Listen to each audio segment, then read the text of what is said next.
des choses très étranges. Après Bérée, l'apôtre Paul est allé à Athènes, ville pleine d'idoles. Voir Acte 17, verset 16. Pendant qu'il attendait Silas et Timothée, il annonçait Christ chaque jour publiquement. Verset 17. Ce que Paul disait concernant Christ était si étrange que des Athéniens l'ont invité à en parler devant leur assemblée en disant « Pourrions-nous savoir quelle est cette nouvelle doctrine que tu enseignes ? Car tu nous fais entendre des choses étranges. » Acte 17, verset 20. Il est écrit.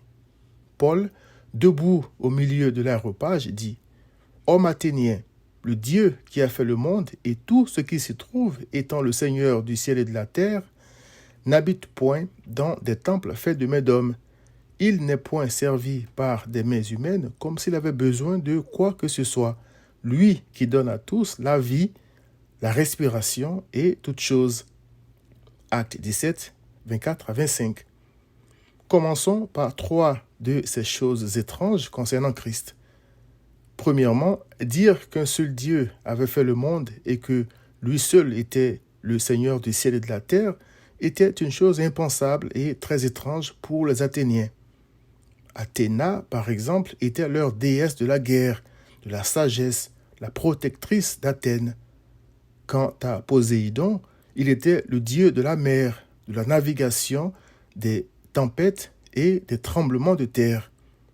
Il y avait dans la maison des Athéniens le foyer d'une certaine Hestia qu'ils adoraient et qui, selon eux, leur donnait la paix et assurait leur bien-être. Ils attribuaient à des démons les actes de bonté de Christ par qui, selon Paul, ont été créées toutes les choses qui sont dans les cieux et sur la terre, les visibles et les invisibles, trône, dignité, domination, autorité. Voir Colossiens 1, verset 16.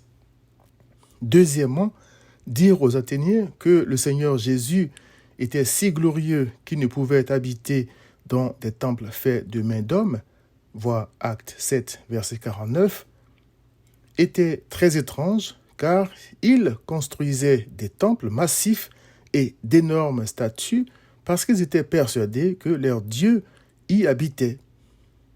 Troisième chose vraiment étrange pour ces gens était le fait de dire que Christ n'a besoin de personne ni de rien car il maintient toutes choses en vie.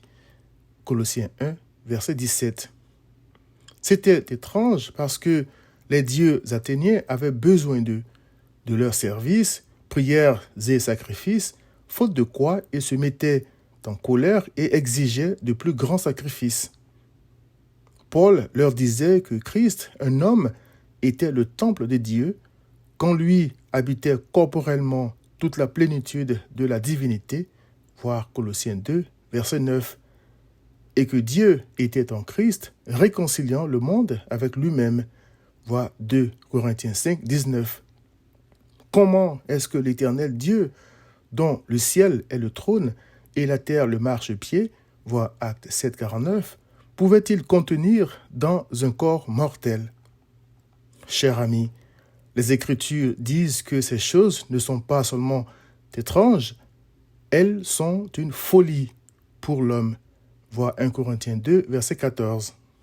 C'est pourquoi croire en Christ n'est pas un choix ni une décision de l'homme, mais une œuvre de Dieu. Voir Jean 6, 29. Car c'est par la grâce, a dit Paul, que vous êtes sauvés par le moyen de la foi. Et cela ne vient pas de vous, c'est le don de Dieu. Ce n'est point par les œuvres, c'est-à-dire ça ne se mérite pas, afin que personne ne se glorifie. Voir Éphésiens 2, versets 8 à 9. Puisse le Seigneur te convaincre de ces choses mystérieuses que seul son esprit peut expliquer. Viens à Christ.